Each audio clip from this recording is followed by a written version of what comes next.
columna y baluarte de la verdad, edificando con sana doctrina a la Iglesia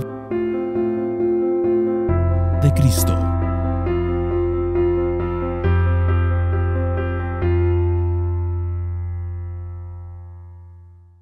Vamos entonces a nuestra clase de hoy. Hoy seguimos con doctrinas fundamentales de la fe cristiana. Hemos estado dando 3 mensajes relacionados con la revelación de Dios. Dimos un mensaje primero sobre la revelación general de Dios, cómo Dios se daba a conocer en toda la creación, se daba a conocer a través de la creación y se daba a conocer a todos los hombres de manera que nadie tenía excusa al decir, bueno, yo no he podido conocer a Dios, yo no he podido saber de Dios. No, Dios se había revelado a todos. El segundo mensaje hablábamos de la revelación especial de Dios. Era la forma como Dios, de una manera más directa, de una manera más precisa, de una manera más personal, revelaba quién era Él, cuál era su voluntad, daba a conocer su plan, y lo hacía a través de muchos medios, a través de las tablas de la ley, a través de lo que llamamos teofanías, a través de sueños, a través de visiones, usando a sus profetas y varias otras maneras que mencionábamos. Y finalmente, la semana pasada estuvimos viendo un poco más con los ojos puestos en la Biblia, y cuando digo la Biblia, el libro, y hablábamos de algunas características que tiene la palabra de Dios y que no podemos poner nunca en duda. Hablábamos de que es inspirada por Dios, hablábamos de que es inerrante, hablábamos de que es autoritativa, hablábamos de que es suficiente, y son cosas que si las ponemos en duda, nuestra fe pierde todo su fundamento. Hoy dejamos eso a un lado y empezamos con Jesús. Y digo empezamos porque a pesar de que todo lo que vamos a ir hablando, probablemente muchos o la gran mayoría ya lo saben, son temas que son fundamentales. Y nosotros personalmente he querido usar esta serie de estudios para renovar la información que tenemos, ampliar esos fundamentos, porque no es lo mismo decir Jesús es Dios que argumentarlo, no es lo mismo decir Jesús nació de una virgen que argumentarlo. Sabemos muchas cosas que tristemente no podemos fundamentar muchas veces con solidez. Así que por un lado pretendo eso, que los que ya sabemos algunas cosas, afirmemos esas cosas y veamos su importancia. Y también, dado la llegada de personas nuevas a la iglesia y dándonos cuenta que muchos vienen de iglesias donde no había una nutrición bíblica apropiada, queremos usarlo casi como un discipulado. Y la verdad que los martes me lo estoy tomando de esa forma. Poner bases a nuestra fe, tanto a los que ya conocemos cosas como a los que son nuevos, así que los martes van a ser útiles para todos. Y vamos a empezar con Jesús porque nos va a llevar varias semanas. Voy a ir tratando temas, a veces serán cortas las clases, es posible que ahora los martes acabemos un poquito antes. Digo posible porque una cosa es lo que yo pienso que va a pasar y otra cosa es lo que me va a pasar a mí luego. Pero viendo lo que tengo aquí, igual en 40 minutos termino. Luego todo eso es relativo, pero es posible, porque he pretendido ir poco a poco, que no meter más y más información y traer un montón de atributos a nuestra cabeza de golpe para ir más rápido, y creo que los iré haciendo de 2 en 2. Así que hoy voy a hablar de 2 temas sobre Jesús. Voy a hablar en primer lugar de la concepción virginal de Cristo, y sí, para nosotros eso puede ser algo básico, pero es muy importante. Y luego incluso veremos la importancia de esa cosa tan básica y de cómo negarla o ponerla en duda puede afectar a muchas cosas de nuestra fe. Y luego hablaremos de la preexistencia de Cristo. Así que esos son los 2 temas que vamos a tratar hoy. Y yo pido al Señor que bendiga su palabra y me gustaría hacerlo en oración. Padre, queremos, Señor, aprender de ti. Queremos ir a tu santo libro, a tu consejo, a tu revelación, a lo que inspiraste para que hoy te podamos conocer. Y pedirte especialmente que podamos conocer más y más de tu Hijo amado, de nuestro Señor y Salvador Jesucristo.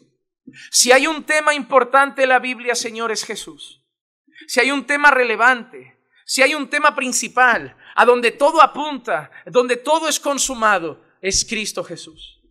Por eso, Padre, quiero usar las próximas semanas para ver más a Cristo, para conocer más a Cristo, para profundizar más en Cristo y para así poder adorar mejor al Cordero de Dios que quita el pecado del mundo.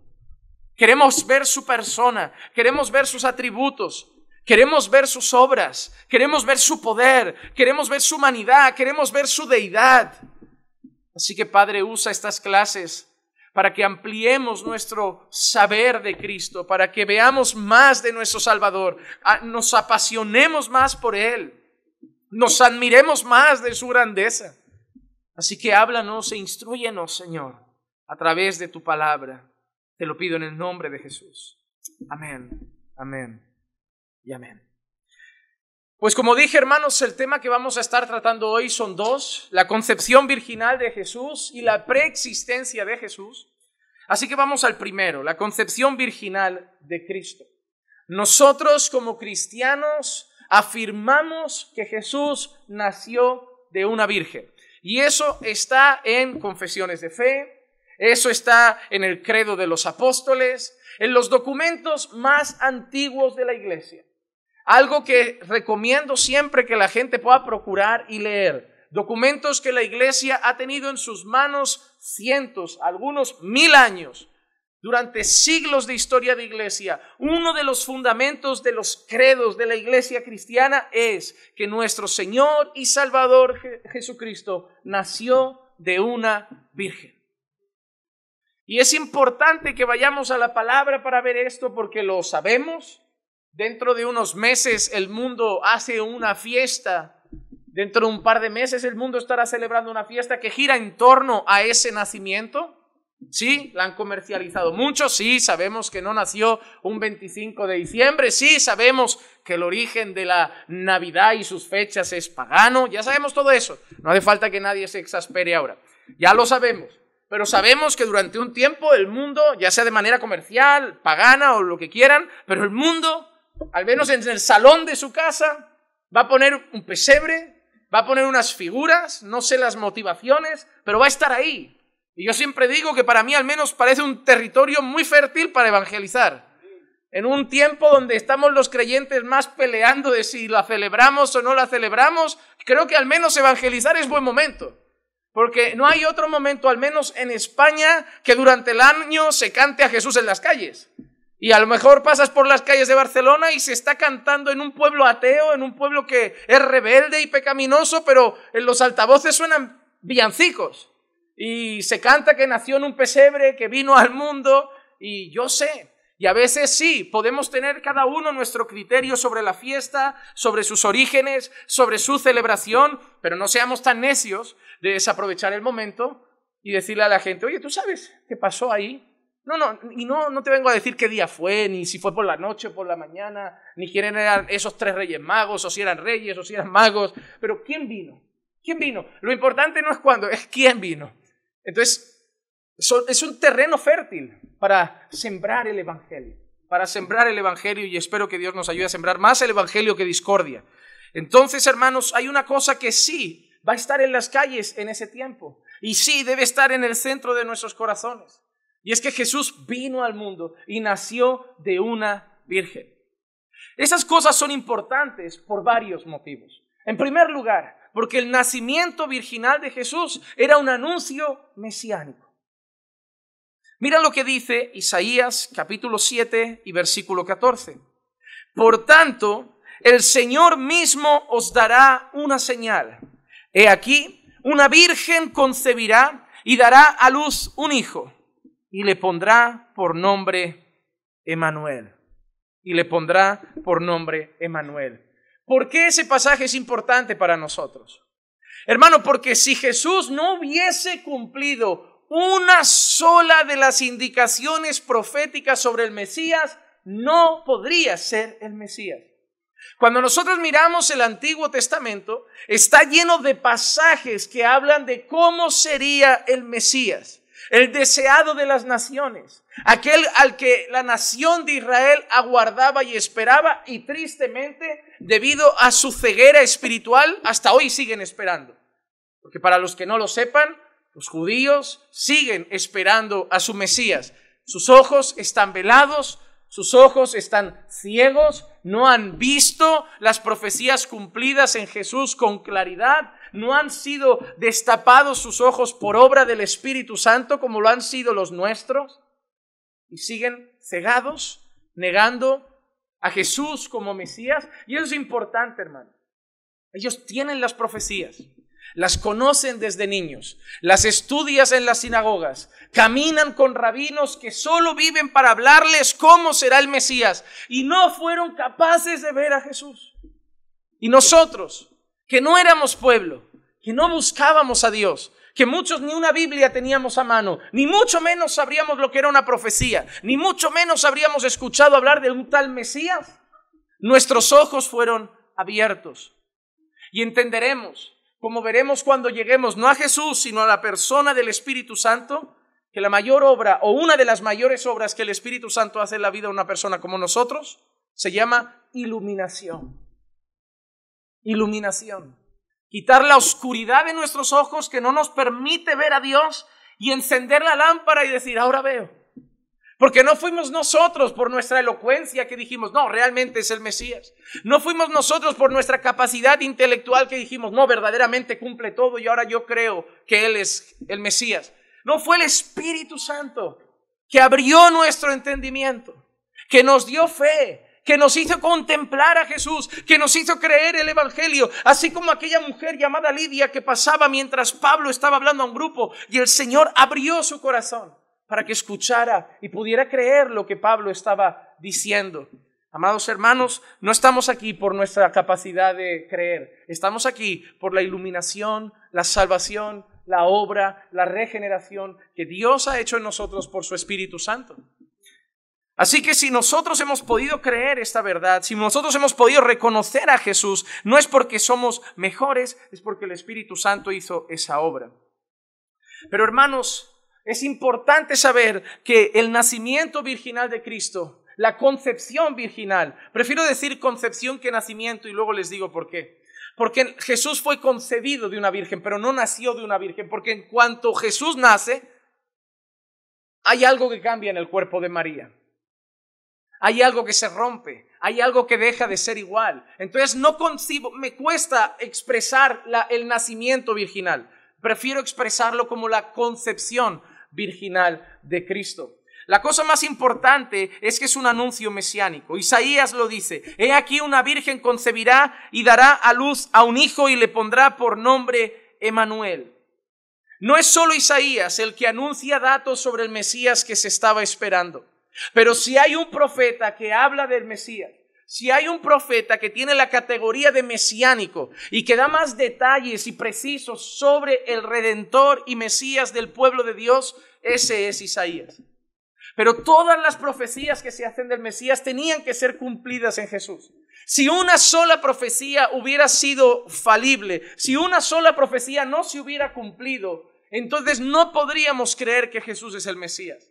Por lo tanto, el hecho de que haya una profecía sobre que una virgen dará a luz, concebirá y dará a luz un hijo y le pondrá por nombre Emmanuel, el cumplimiento de esa profecía es muy importante.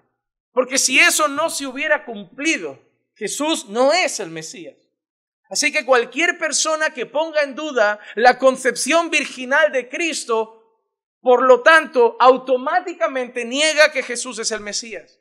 Porque una de las características del Mesías anunciada por el profeta Isaías era su concepción por parte de una virgen. Hay algunos teólogos que a lo largo de la historia intentan refutar esto de una manera. La palabra original que aparece en Isaías no es virgen. Si tú buscas un diccionario de hebreo o un libro interlineal hebreo-español, te darás cuenta que la palabra original que aparece en hebreo no es literalmente virgen. La palabra original que aparece en hebreo puede significar dos cosas. Uno, doncella, o dos, mujer joven.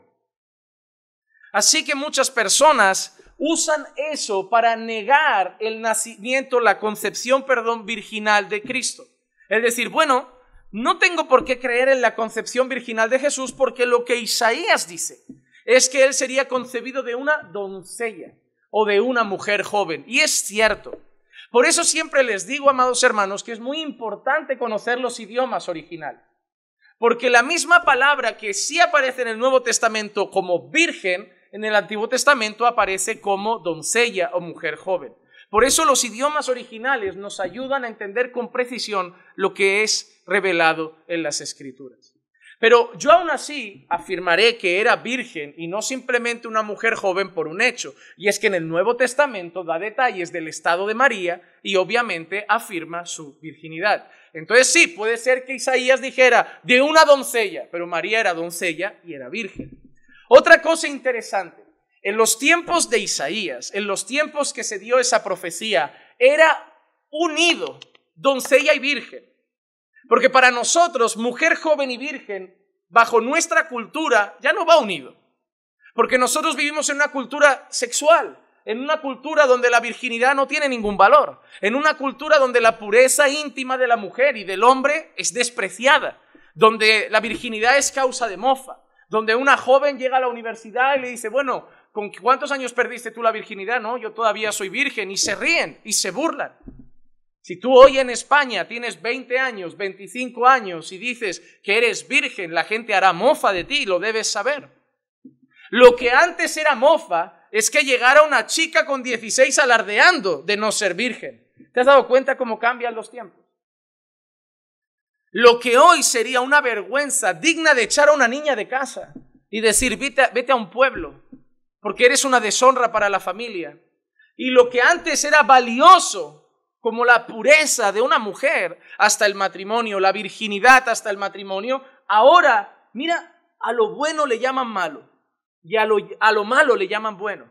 Y ahora la virginidad es motivo de mofa y la pureza es motivo de mofa, pero el alardear de una vida promiscua es motivo de honra.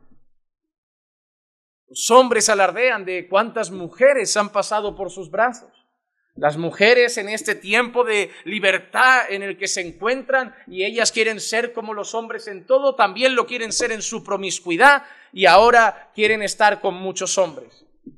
¿Por qué si se dice que un hombre está con muchas mujeres es un campeón y si una mujer está con muchas mujeres es una fresca? Pues la mujer también es una campeona si está con muchos hombres. No, la verdad los dos son unos frescos, ninguno es un campeón. A los ojos del mundo pueden ser una cosa, pero lo que nos importa es a los ojos de Dios.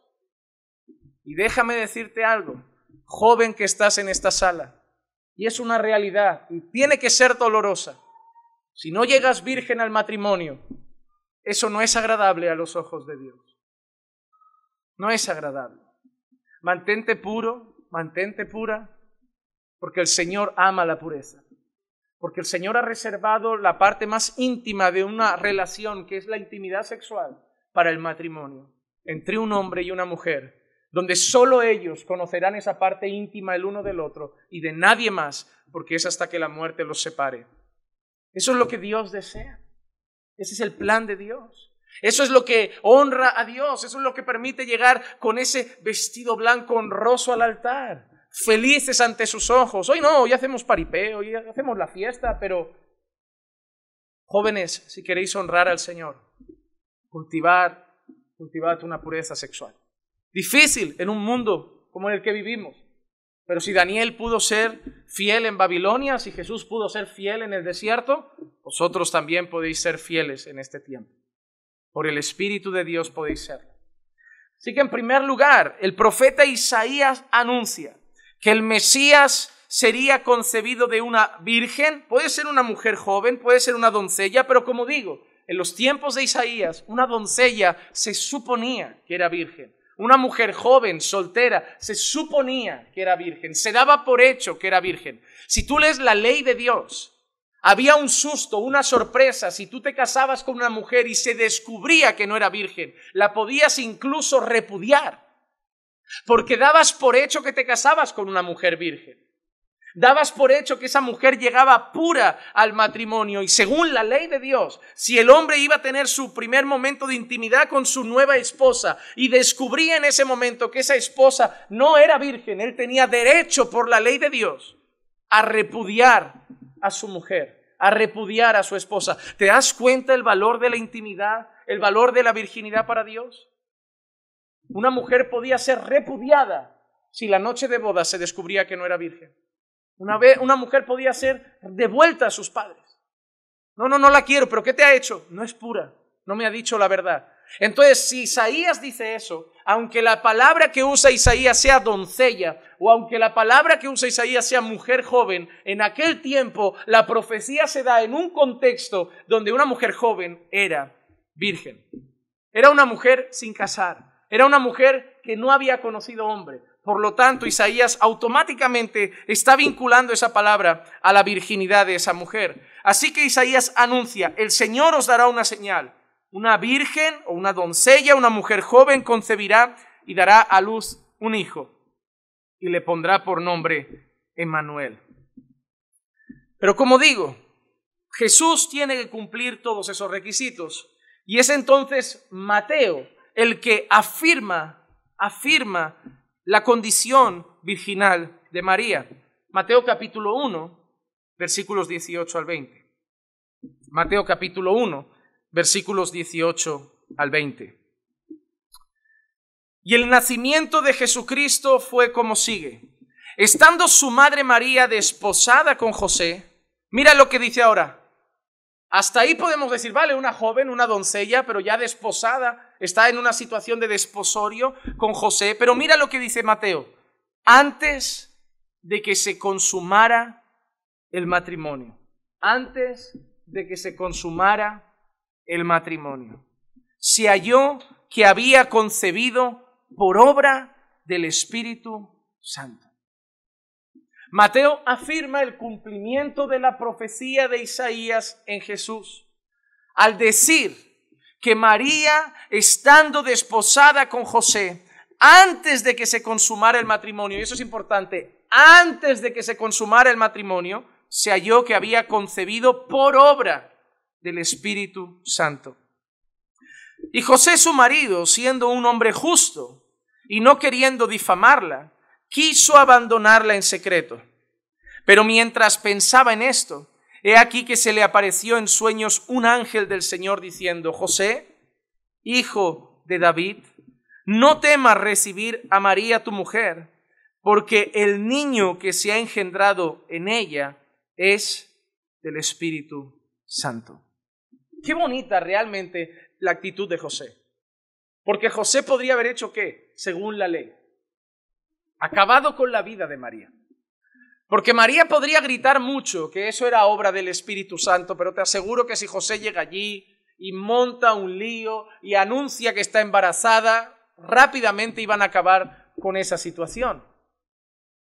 Pero José toma una actitud diferente. José no es que desobedezca la ley, porque José tiene derecho a saber qué quiere hacer con María. Y José no quiere que María acabe mal. José no quiere que María sea avergonzada. Entonces José que decide abandonarla en secreto. ¿Cuál es el deseo del corazón de José? No queriendo difamarla. Porque si María para muchos ya fue seguramente entre la boquilla del pueblo una mujer fresca, para María podía hacer muchas cosas para muchas personas. José quería proteger la reputación de María. José quería cuidar la integridad de María. José quería cuidar el bienestar de María y decide abandonarla en secreto. ¿Por qué? ¿Quién iba a salir mal parado en la historia si José abandona a María? José. Porque si José abandona a María, la gente no iba a pensar que María engañó a José. La gente iba a pensar que José embarazó a María y la dejó tirada y la abandonó. Y José hubiera cargado con el oprobio. José hubiera cargado con las malas palabras. José hubiera cargado con la mala fama, cuando él no había hecho nada, cuando él había sido un hombre justo, porque la palabra de Dios así lo describe. Él es justo. De pocos hombres la Biblia dice que son justos. Quizá uno es Job, otro es José. Y él es capaz de tirar a la basura su reputación. Él es capaz de que la gente deje de verlo como un hombre justo por amor a María, para no difamarla. Hermanos, podemos aprender mucho de eso.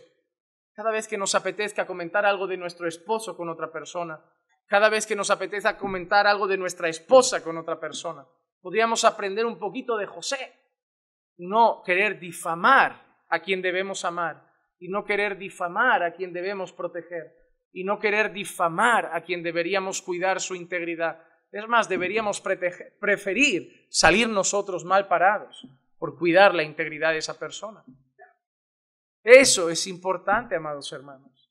Pero José, para tampoco acabar con mala situación con María, porque ella era una mujer justa, José era un hombre justo, recibe una visita, un ángel se presenta ante José y le dice: hijo de David, no temas recibir a María tu mujer, porque el niño que se ha engendrado en ella es del Espíritu Santo.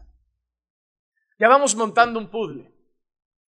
El Mesías tenía que venir de una virgen, ser concebido de una virgen. Mateo afirma que Jesús cumple esa profecía, porque María, por obra del Espíritu Santo, sale embarazada antes de haber consumado su matrimonio con José, siendo virgen. Y encima el mismo Señor, a través de un ángel, le confirma esa obra hecha sobre María a José, diciéndole que el hijo que María lleva es una obra, es engendrado por el Espíritu Santo.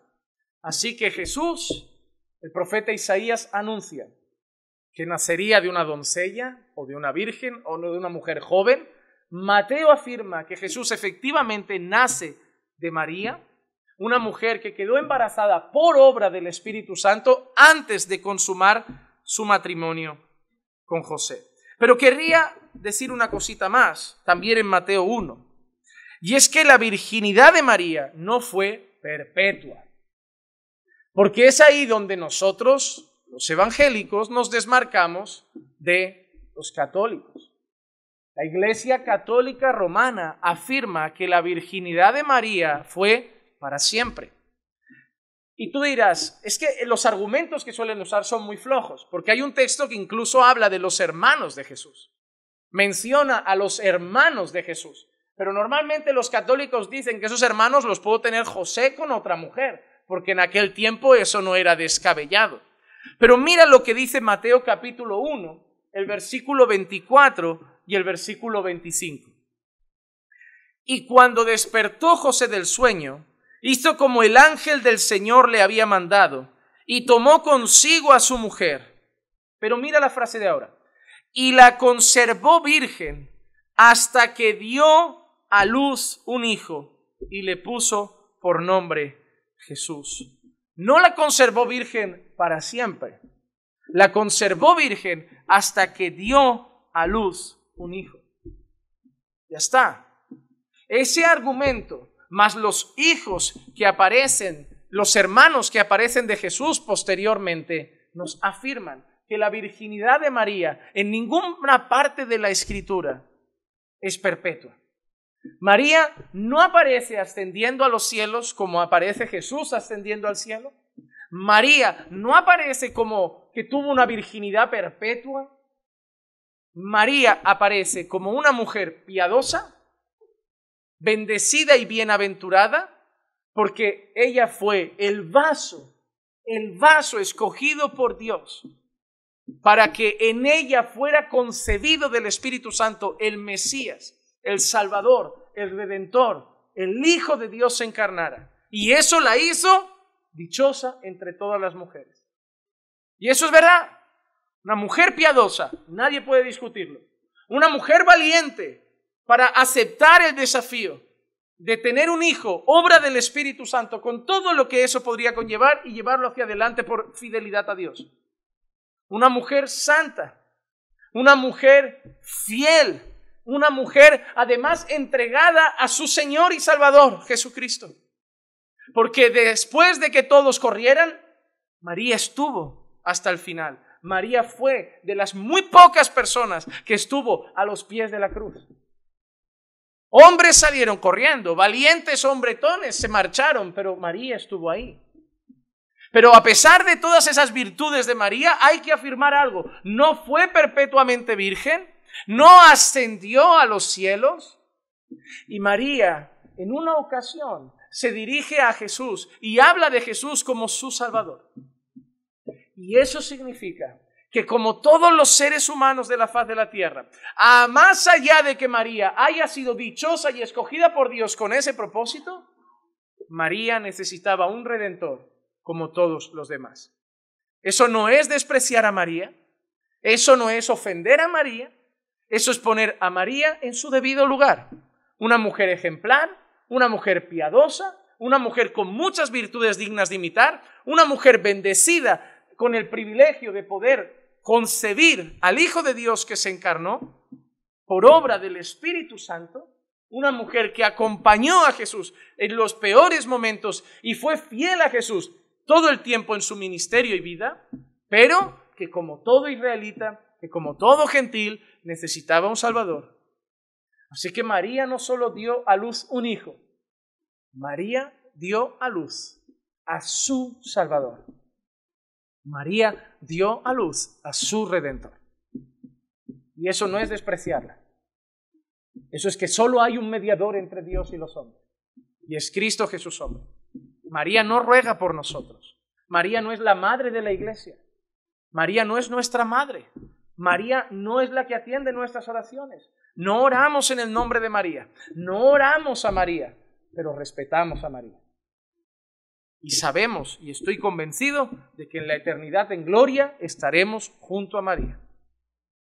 Pero será una creyente más redimida por el Señor. ¿Ven? Eso tiene que quedar muy claro. Así como el nacimiento, la concepción virginal de Jesús es un fundamento de nuestra fe, no podemos abrazar un fundamento de la fe católica como es la ascensión de María y la perpetuidad de la virginidad de María, porque eso no tiene fundamento en las Escrituras. No lo tiene. Es una tradición de los hombres, de una iglesia alejada de las verdades bíblicas, como es la Iglesia Católico Romana. Así que Jesús nace de esa manera. Y por último quiero ir a Lucas, para ir a una palabra que también me agrada mucho. En Lucas capítulo 1, versículo 31 al 35, dice lo siguiente. Aquí dice cómo fue concebido Jesús. Porque hemos leído que fue por obra del Espíritu Santo, que María concibió por obra del Espíritu Santo a Jesús antes de haber conocido a su esposo, que su esposo la mantuvo virgen hasta que le dio a luz un hijo. Luego vemos también referencia a los hermanos de Jesús. Pero mira la palabra que aparece aquí, que es maravillosa. Y he aquí, concebirás en tu seno y darás a luz un hijo y le pondrás por nombre Jesús. Este será grande y será llamado Hijo del Altísimo, y el Señor Dios le dará el trono de su padre David. Esto lo veremos más adelante, pero habían otras profecías cumplidas de que un descendiente de David estaría en el trono por siempre. Y todas estas indicaciones que se están dando aquí apuntan también al cumplimiento de esa profecía. Y reinará sobre la casa de Jacob para siempre, y su reino no tendrá fin. Y eso es maravilloso, porque el reino de David tuvo fin, el reino de Salomón tuvo fin, pero el reino del Señor Jesucristo es para siempre. Y hermanos, en este punto, entre los evangélicos hay dos maneras de ver la historia. Y a mí me gustaría darte la manera como yo la veo. Hay muchas personas que hablan del reino de Cristo como algo que tiene que venir, como algo que se va a dar. Pero en cierta manera yo creo que el reino de Cristo ya se está dando. No lo vemos completo, no lo vemos consumado, pero yo creo que el reino de Cristo ya en cierta manera se está dando. Y déjame que te explique por qué. Porque cuando la Biblia habla de la misma boca de Jesús, habla de que el reino de Dios ha llegado. No dice de que el reino de Dios llegará.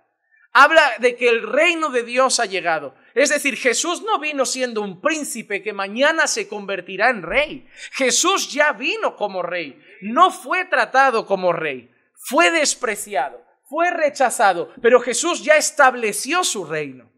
Solo que el reino de Jesús tiene que ser consumado. El reino de Jesús tiene que ser manifestado de manera plena y gloriosa. Es un proceso, pero no podemos decir que el reino de Jesús no está aquí. Es más, te digo una cosa, si la iglesia sigue avanzando, si la iglesia sigue alcanzando pecadores, si siguen habiendo salvación, si el enemigo sigue perdiendo batallas, si Satanás sigue siendo derrotado, si los demonios siguen pudiendo no evitar el avance de la iglesia, si las puertas del Hades no prevalecen contra la iglesia, es porque el rey está. Si el rey no estuviera, nosotros no podríamos hacer nada.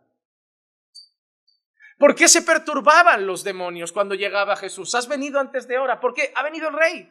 Ya no podemos hacer lo que queremos. Ya no podemos campar a nuestras anchas. El Rey está aquí.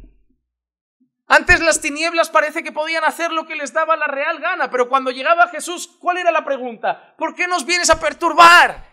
Porque si tú estás, nosotros ya no podemos hacer lo que queremos. Vamos a poder hacer lo que nos dejas. ¿Y por qué la iglesia sigue avanzando? ¿Por qué la iglesia sigue alcanzando pecadores? ¿Por qué los demonios siguen viendo derrota tras derrota? ¿Cómo pecadores llegan a la luz y salen de las tinieblas? Porque el reino de Dios ha llegado. Jesús no dijo el reino de Dios va a llegar, arrepentíos y convertíos. Dijo el reino de Dios ha llegado, porque ¿quién es el rey? Y Jesús llegó. No está ahora. Pero es un reino, como llamamos, inaugurado, pero no consumado. Jesús inauguró el reino, pero el reino se verá consumado y eso lo podemos ver más adelante en otra clase. Pero mira qué interesante lo que dice. Reinará sobre la casa de Jacob para siempre y su reino no tendrá fin. Entonces María dijo al ángel, ¿cómo será esto? Puesto que yo soy... Y en esa palabra, no es la misma palabra que aparece en Isaías como doncella o mujer joven. Literalmente esa palabra es virgen. Y mira lo que dice el ángel. Respondiendo el ángel le dijo, el Espíritu Santo vendrá sobre ti y el poder del Altísimo te cubrirá con su sombra. Por eso el santo niño que nacerá será llamado Hijo de Dios. Una de las cosas que leeremos en la Biblia es esa expresión, hijo de Dios e hijo de hombre, que también es muy importante entenderla. Pero ¿por qué he querido, a pesar de que los otros textos eran suficientes, por qué he querido leer esto? Por una simple palabra. Mira que dice, el Espíritu Santo vendrá sobre ti y el poder del Altísimo te cubrirá con su sombra. No he leído ningún salmo que les hace recordar a una palabra parecida. No han leído un salmo que parece que la sombra del Altísimo nos cubre. Otra cosa, la palabra cubrirá es la misma palabra que muestra la obra del Espíritu Santo sobre la faz de la tierra. Cuando nosotros vemos Génesis y vemos que el Espíritu Santo cubre la faz de la tierra, se mueve sobre la faz de la tierra, es la misma palabra. Cuando nosotros leemos profecías que dicen que la gloria del Señor cubre toda la tierra, es la misma palabra. No quiero que nadie se ponga a pensar que pasó algo íntimo entre Dios y María, porque lo único que está relatando el texto es que es una obra sobrenatural, una obra poderosa, una obra gloriosa, majestuosa, efectuada por Dios, por su Espíritu Santo. Pero no es nada raro, nada íntimo. El lenguaje que utiliza es el Espíritu vendrá sobre ti. Y es la misma frase que leemos cuando a lo mejor viene el Espíritu Santo en Hechos 2. Es la misma frase que leemos cuando el Espíritu de Dios venía sobre alguien en el Antiguo Testamento. Solo que en algunos los empoderaba, en algunos los capacitaba para una misión, en algunos los usaba de una manera poderosa y en María hizo que concibiera, hizo que tuviera un hijo. Así que quiero leer esa palabra solo por eso, para que nadie tenga una idea de que la concepción fue algo raro entre María y Dios. No. Fue una obra poderosa del Espíritu Santo. Así que, hermanos, Isaías dice que el Mesías tiene que nacer de una virgen, ser concebido de una virgen. Mateo afirma que María, antes de estar desposada con José, de consumar el matrimonio con José, ya desposada, pero antes de consumar el matrimonio, concibe del Espíritu Santo. Lucas dice que es por una obra a través en la que Dios cubre a María por su Espíritu. Cubre a María por su Espíritu, como las sombras cuando cubren a los creyentes en los Salmos, dice que esa sombra cubrirá a María, la sombra del Altísimo. Y luego hemos visto también que María se mantuvo virgen hasta que dio a luz. La Biblia también muestra a los hermanos de Jesús. Así que afirmamos como cristianos que nuestro Señor y Salvador Jesucristo, tal y como anunciaban las profecías, fue concebido de una virgen por obra del Espíritu Santo. Y me encantaría que pudierais guardar eso en una libreta, porque lo que voy a desear es que cada clase tendremos una frase, y al final de todas pondrás Jesús en grande y tendrás todas esas frases. Nuestro Señor fue concebido de una virgen. Nuestro Señor esto, nuestro Señor esto. Y cuando alguien te pregunte una vez más dentro de un tiempo, ¿quién es Jesús?, tú le vas a decir todas esas cosas. Y no le vas a decir solo, es mi Dios, es mi Señor. Por eso es importante. Por eso los credos eran importantes. Creemos en Dios Padre, Dios Hijo, Dios Espíritu Santo. Creemos que Dios Hijo fue concebido por obra del Espíritu Santo, nació de una virgen tal. Creemos. Los credos, que eso es la palabra, credo, es creo, eran importantes. Porque lo que más quiere saber la gente y lo que más debe proclamar la iglesia es ¿qué creemos? Cuando a la gente le dices, ¿en qué crees? Creo en la Biblia. Digo, vale. Y el testigo de Jehová también. Y el católico. Pero yo quiero saber qué crees precisamente. Que sé más preciso. Pero el problema es que la mayoría no saben lo que creen. No saben lo que creen. ¿Por qué es tan importante esta doctrina? Déjame decir algunas cosas. Yo no sé si se copiaron muy bien. ¿Por qué es tan importante esta doctrina? Número 1. Si negamos el nacimiento virginal o lo ponemos en duda, ¿qué pasa con la inspiración que vimos o la inerrancia de las Escrituras? Bueno, yo no creo que alguien pueda nacer de una virgen. Eso no puede pasar. Eso no es natural. Eso no es biológico. Si la Biblia dice eso, yo lo creo. Si yo dudo de eso, repito lo mismo, dudo en la inspiración de las Escrituras. Tu fe a la basura. Porque si dudo de eso, vas a ser como los que dicen, bueno, yo no sé si literalmente se abrió el Mar Rojo. Bueno, yo no sé si literalmente hubo un diluvio. Bueno, yo no sé si literalmente se metió una pareja de especies en el arca. Bueno, yo no sé si literalmente llovió fuego para consumir Sodoma y Gomorra. Yo no sé si literalmente. ¿Ves esas personas que dicen eso? Si literalmente. ¿Sabes lo que quieren decir? Puede ser una leyenda, puede ser algo parecido, puede ser que fuera una lluvia muy fuerte. Si la Biblia dice que las aguas cubrieron la faz de la tierra, las aguas cubrieron la faz de la tierra. Si la Biblia dice que Dios metió una pareja de cada animal, Dios metió una pareja de cada animal.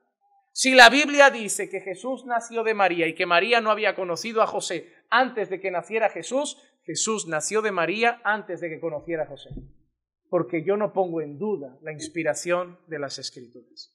Porque el día que dude de uno, ya no puedo creer nada.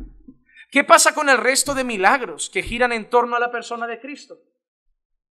Porque si Jesús dudamos, es que eso no puede darse, eso es biológicamente imposible. La multiplicación de panes y peces es físicamente imposible. El andar sobre las aguas es físicamente imposible. El resucitar a un muerto es físicamente imposible. El dar vista a un ciego con el toque de tu mano es físicamente imposible. El levantar a un paralítico con el toque de tu mano es físicamente imposible. Si yo lo niego porque es físicamente imposible, tengo que negar todos los milagros que giran en torno a la persona del Señor Jesucristo. Amados hermanos, la Biblia es inerrante, es infalible, es inspirada. Y creemos que Jesús fue concebido de María cuando ella era virgen, porque lo dice la palabra de Dios. Nuestra fe no se basa en lo que yo creo, se basa en lo que dice la Escritura. Número 2. Las doctrinas sobre la humanidad y la deidad de Cristo pueden estar en juego, y estando estas en juego, también puede estarlo nuestra salvación. Porque si niego la concepción virginal de Cristo, me estoy poniendo a pelear con una de sus naturalezas. Ya no voy a afirmar que Jesús era hombre, como hacían algunas sectas. O no voy a afirmar que Jesús era Dios, porque si digo que Jesús fue hijo de María y José, era hombre. Si digo que Jesús no fue hijo de María y que solo fue hijo de Dios, no era hombre. Si no nació, está en juego una doctrina muy importante, que es la deidad y la humanidad de Cristo. Y en base a eso está en juego nuestra salvación. ¿Te acuerdas cuando Primera de Juan nos enseñaba que aquellos que niegan que Jesús ha venido en carne no vienen de Dios? ¿Te acuerdas que aquellos que niegan que Jesús ha venido en carne no son salvos? Por eso, aquellos que niegan que Jesús no es Dios no son salvos. Por eso los testigos de Jehová se van todos al infierno. Pastor, todos los testigos, todos. Quien niega que Jesús es Dios va al infierno. No estamos hablando de una doctrina secundaria, no estamos peleando sobre si hay pastoras, no estamos peleando sobre el diezmo, estamos peleando sobre la persona de Cristo y ese es el fundamento de nuestra fe. ¿Quién es Jesús? Es la pregunta más importante de nuestra vida. ¿Quién es Jesús? No quién soy yo, No quién soy yo, que muchos viven preguntándose quién soy yo y tienen crisis existenciales. Tú tienes que saber quién es Jesús. Eso es suficiente para tener todo en esta vida. Si tú en vez de... Mira, te voy a decir una cosa interesante. Si vives preguntándote quién soy yo, vas a ser un amargado deprimido. Solo vas a encontrar gozo cuando sepas quién es Él. Porque ahí en este mundo, todo el mundo sabe quién es, pero van a vivir eternamente en amargura y van a perecer en el infierno porque no saben quién es Jesús. Pero nosotros podemos tener alguna crisis de, ay, ¿cuál es el propósito de mi vida? También lo sabes, dar gloria a Dios y gozarte en Él. Si es que conocer la Escritura, tengo unas ganas, es que llevo unos días peleándome mucho con Eclesiastés, tengo unas ganas de empezarlo, porque de verdad, Eclesiastés, si no lo lees bien, es el libro más deprimente. Eclesiastés es una depresión constante. ¿Tú sabes que Eclesiastés te dice, ¿sabes qué? No seas muy sabio, que no sirve. ¿Y sabes qué? No seas muy justo. Eclesiastés tiene un versículo que dice, no seas buena gente. Y tú lees eso como inspirado por Dios, Eclesiastés tiene un versículo que dice, ¿sabes qué? Come, bebe y gasta dinero. Que ese es el todo del hombre. Y tú dices, esto, Señor, como no lo predique bien, vamos a tener problemas. La gente va a empezar a vivir muy raro. Pero bien leído, va a afectar tremendamente a nuestras vidas.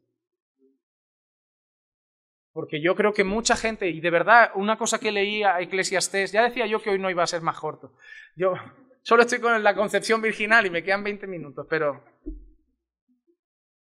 una cosa que vi en Eclesiastés, yo conozco la iglesia que pastoreo. Y es que mucha gente es creyente y puede seguir viviendo como aquellos que en Eclesiastés son los que no miran a Dios. Y yo veo mucha gente en nuestra congregación que a pesar de creer en Dios, viven como aquellos que no lo conocen. Y por eso viven amargados, deprimidos, tristes, porque sus ojos están en el mismo lugar que los que no miran a Dios. Y eso es lo que aprendí con Eclesiastés. Se puede ser cristiano y haber perdido de vista a Dios. Se puede. Y va a ser tremendamente bueno ese libro, estoy convencido. Y número 3, poner en duda el nacimiento, la concepción virginal de Cristo, es poner en duda que la iniciativa de Dios es de Dios en la salvación, al proveer al Mesías. Porque sí hay gente que dice, bueno, Dios podía haber hecho que el Mesías viniera de otra manera, no tenía que haber hecho eso. Podrían haber tenido María y José un hijo y Dios simplemente escogerlo para ser el Mesías. Pero entonces parece que los hombres tendrían que haber jugado un papel relevante en la salvación, porque si entonces los hombres no tienen al Hijo, Jesús, entonces Dios no puede tener al Mesías. Si Dios necesita que los hombres tengan un hijo para que entonces tengamos un Mesías, la salvación nuestra depende de los hombres. Porque imagínate que nadie tiene un hijo, pero no hay Mesías. Eso también nos muestra que la iniciativa de la salvación es de Dios. No necesitó que María y José tuvieran un hijo, como biológicamente todos tenemos, sino que Él hizo que María concibiera por obra del Espíritu Santo. Quiero leer una cita de John M. Frame antes de terminar. Dice así: el nacimiento virginal es doctrinalmente importante debido a, número 1, la doctrina de la Escritura. Si se equivoca la Escritura aquí, entonces ¿por qué deberíamos confiar en sus afirmaciones acerca de otros eventos sobrenaturales como la resurrección? Número 2, la deidad de Cristo. Si bien no podemos decir dogmáticamente que Dios podría entrar en el mundo solo a través de un nacimiento virginal, sin duda, si algo es la encarnación, es un evento sobrenatural. Eliminar lo sobrenatural de este evento es inevitablemente comprometer la dimensión divina de la misma. Número 3, la humanidad de Cristo. Esto era importante para Ignacio y los padres del segundo siglo. Jesús realmente nació, en realidad se convirtió en uno de nosotros. La impecabilidad de Cristo. 4. Si hubiera nacido de dos padres humanos, es muy difícil concebir cómo podría haber sido eximido de la culpa del pecado de Adán y convertirse en una nueva cabeza de la raza humana. y parecería ser solo un acto arbitrario de Dios que Jesús podría hacer sin una naturaleza pecaminosa. Sin embargo, la impecabilidad de Jesús como la nueva cabeza de la raza humana y como el Cordero expiatorio de Dios es absolutamente vital para nuestra salvación. Número 5, y final, la naturaleza de la gracia. El nacimiento de Cristo, en el que la iniciativa y el poder son de Dios, es una imagen acertada de la gracia salvadora de Dios en general de la que forma parte. Nos enseña que la salvación es por un acto de Dios y no nuestro esfuerzo humano. Quiero mencionar rápidamente dos sectas que negaban la deidad, el nacimiento, la concepción virginal de Jesús. La primera, y con un nombre muy raro, el ebionismo. El ebionismo era una secta judio-cristiana de la primera época de la Iglesia, de la edad temprana de la Iglesia, que afirmaba que Jesús no era Dios. Ellos decían que era hijo biológico de José. Ellos no creían en su preexistencia, ellos no creían que había sido concebido por obra del Espíritu Santo, ellos decían que él fue ungido por el Espíritu Santo y escogido como Mesías por su propia justicia e integridad.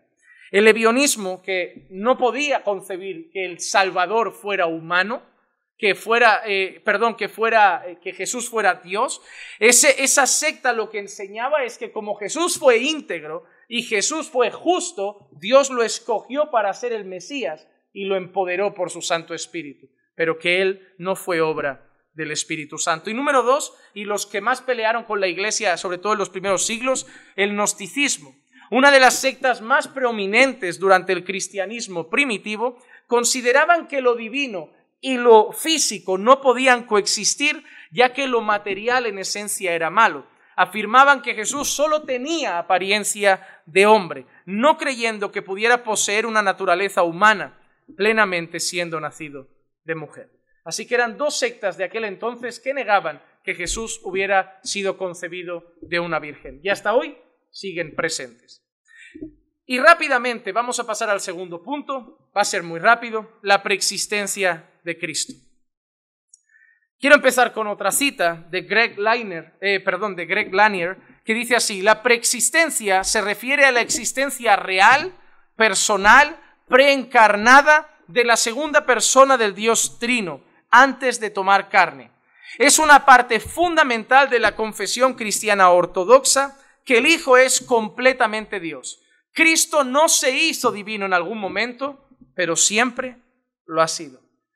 La doctrina de la preexistencia de Jesús afirma que Jesús antes de ser concebido ya existía, era Dios. Amén. Eso también es muy importante para nosotros, porque muchas sectas afirman que Jesús fue hecho, que Jesús fue creado. Incluso hay versículos, y nosotros hemos trabajado con alguno, que habla de la primera creación, del primogénito de la creación.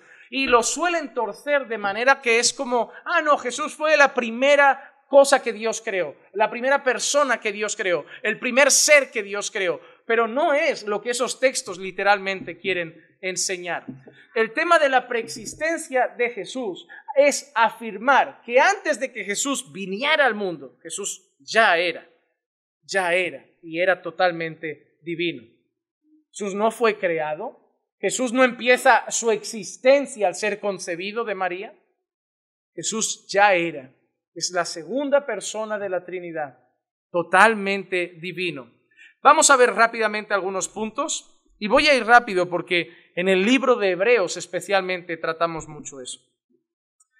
El propio Jesús afirma su preexistencia. Juan capítulo 8, versículos 57 y 58. El propio Jesús afirma su preexistencia. Dice, por esto los judíos le dijeron, ¿aún no tienes 50 años y has visto a Abraham?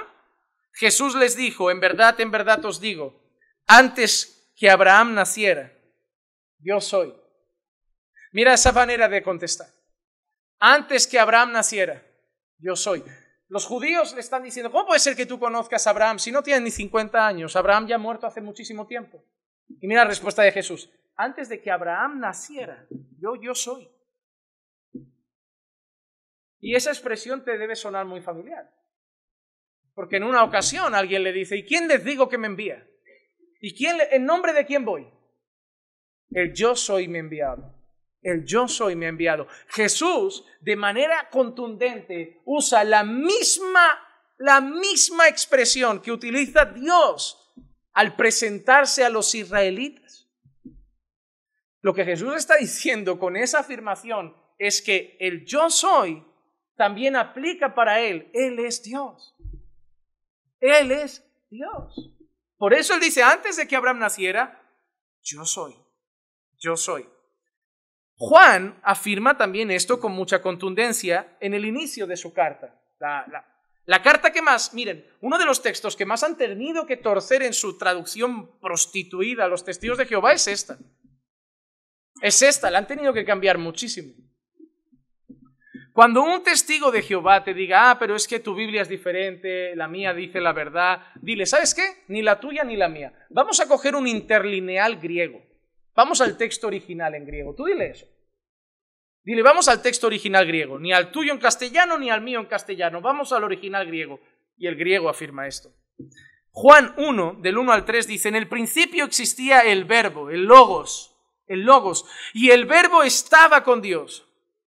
Hasta ahí algunas personas podrían decir, bueno, estaba, lo creó, fue el primero que creó y estaba ahí con él. Tiene mucho tiempo, tiene muchísimo tiempo, pero Juan sigue y dice, y el verbo era Dios. Era Dios. Él estaba en el principio con Dios, pero la afirmación que ha hecho es el verbo era Dios. Y mira ahora lo que dice, todas las cosas, está hablando del verbo, todas las cosas fueron hechas por medio de Él. Y sin Él, nada de lo que ha sido hecho fue hecho. Si tú le preguntas a alguien, ¿quién hizo todas las cosas? La respuesta va a ser directamente Dios. Y lo que Juan está afirmando es, Él, el verbo, hizo todas las cosas. Y todas las cosas fueron hechas por medio de Él. Y justo después, Juan, para que no haya duda, dice, y ese verbo se hizo carne y habitó entre nosotros. Y ahí es cuando Juan apunta a Cristo. Porque hasta ahí podemos decir el verbo, pero Juan luego con plena seguridad afirma eso. Y el verbo se hizo carne y habitó entre nosotros. Así que Jesús mismo dice que Él es Dios. Juan dice que Él es Dios. Pablo a los colosenses también se lo afirma. En Colosenses capítulo 1, versículos 16 y 17. Porque en Él fueron creadas todas las cosas. Pablo está hablando de Cristo y mira qué dice. En Él fueron creadas todas las cosas, tanto en los cielos como en la tierra, visibles e invisibles, ya sean tronos o dominios o poderes o autoridades. Todo ha sido creado por medio de Él y para Él. Es similar. Juan ha dicho que todo fue hecho por Él. Y ahora Pablo, apuntando a Cristo, dice que todo fue creado por medio de Él y para Él. Y ahora además Pablo, mira lo que dice. Y Él es antes de todas las cosas. Porque eso es una aplicación lógica de lo que Pablo acaba de decir. Si Él ha creado todas las cosas, Él va antes. Porque nada que ha sido creado va primero que el creador. Ningún invento aparece antes que el inventor. Eso no tiene lógica humana. Entonces lo que Pablo está diciendo es, Él creó todas las cosas y Él estaba antes. Antes que el sol, antes que las montañas, antes que las estrellas, antes que la luna. Cuando todo era nada, Él era. Él estaba ahí. Él es eterno. Porque Él es Dios. Y además, hablando de Él, no solo dice que Él creó todas las cosas, que Él es antes de todas las cosas, sino que en Él todas las cosas permanecen. ¿Quién sostiene el universo? Dios. Y Pablo está hablando de Jesús. ¿Quién sostiene el universo? Con su diestra es el Señor. Y no le causa menor esfuerzo, que nadie piense que el Señor está ahí sudando la gota gorda para sostener el mundo. No le cuesta. No le cuesta. Él conoce las estrellas por su nombre. Él mide el universo con la palma de su mano. Ahí tiene científicos año tras año calculando kilómetros, millones de horas luz. Yo qué sé. No se ponen de acuerdo.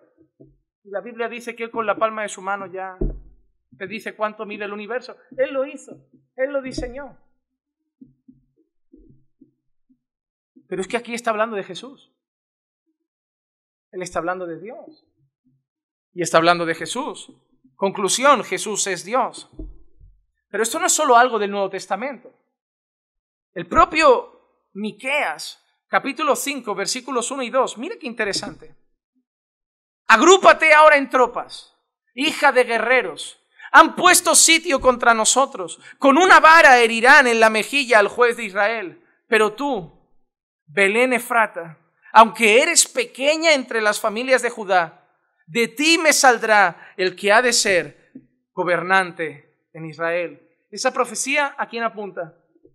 Es mesiánica, ¿verdad? Como cuando antes hemos leído que de un trono de David reinaría para siempre. Ahora que dice, de ti, de Belén, va a salir el que ha de ser gobernante en Israel. Pero mira lo que dice justo ahora Miqueas. Y mira qué interesante esa frase. Y sus orígenes son desde tiempos antiguos, desde los días de la... No, hermano, pero tú tienes que entender algo. Tú ahora ya crees en Jesús. Y muchos de vosotros leéis esa profecía ya habiendo creído en Jesús. Pero esa profecía la reciben personas que están esperando que de un trono aparezca alguien. Cada vez que llegaba un rey, la gente miraba, ¿será este? Aparece David. Debe ser David. David tiene que ser el que nos va a librar de todo. Y vamos a reinar para siempre con David. Y vamos a ser la gran nación con David. Y David peca. Y David mancha sus manos de sangre. Y David se ofende al Señor. Y al final, David muere. Pero David deja un hijo. Y había profecías que decían, del trono de David, un descendiente de David. Y la gente ya miraría a ese Salomón diciendo, wow, y encima empezó bien, porque se pone a orar, se presenta al Señor. Salomón, ¿qué quieres que te dé? Y en vez de pedir mujeres, pide sabiduría. Wow, tiene que ser él. Y encima Dios le ha dejado hacerle su casa. Dios le ha permitido construir el templo porque él tiene no las manos de sangre como su padre. Él es un reino de paz. Y la gente miraría a Salomón diciendo, descendiente de David, del trono de David, con una vara de justicia, tiene que ser Salomón. Pero la Biblia afirma que el corazón de Salomón se fue detrás de otros dioses por causa de las mujeres a las que amó. 300 mujeres y 700 concubinas, un harén de 1000 mujeres. Yugo desigual, dioses paganos, una nación prostituida. Ya no puede ser Salomón. Piensa que ¿quién viene después de Salomón? Es frustrante. Porque justo después de Salomón lo que viene es la división de los reinos. Si tú lees la historia de Israel, lo que viene justo después es la división de los reinos. Ya no vamos a reinar juntos para siempre, porque los reinos se empiezan a dividir y ya no hay un rey. Ahora hay un rey arriba, un rey abajo, un rey en el norte, un rey en el sur. Y todo se empieza a complicar. Y ya, ¿dónde estará su rey ahora? ¿Dónde están sus reinos ahora? Porque ellos no supieron ver al rey. Pero piensa una cosa, ellos veían un bebé y pensaban que era el Mesías, ellos veían un bebé y veían un candidato. Pero Miqueas ha dicho algo tremendamente profundo. Sus orígenes son desde tiempos antiguos, desde los días de la eternidad. No es solo Miqueas, pero Miqueas acaba de afirmar que el Redentor de Israel iba a ser Dios mismo. ¿Te has dado cuenta? Israel estaba buscando un hombre, pero Dios ya había dicho que el Redentor de Israel iba a ser Dios mismo. Porque el único que tiene tiempos y días desde la eternidad, ¿quién es? Es Dios. Dios ya había profetizado, Dios había profetizado que Dios iba a ser el Redentor. Dios nunca dijo que iba a ser alguien que no fuera Dios. Porque Dios siempre ha sabido que el único que tiene capacidad de redimir a Israel es Dios. Ningún hombre, ningún soldado, ningún guerrero, tenía que ser Dios mismo. Y por eso el Hijo de Dios, eternamente Dios, se hizo carne. Él era el Rey, cuyos días eran antiguos desde la eternidad. Él era el Rey que era antes de Abraham. Él era el Rey que estaba con Dios y era Dios. Él era el Rey que se hizo carne. Él era el Rey que fue concebido de una virgen, como dijo Isaías. Él era el Rey que fue concebido por obra del Espíritu Santo.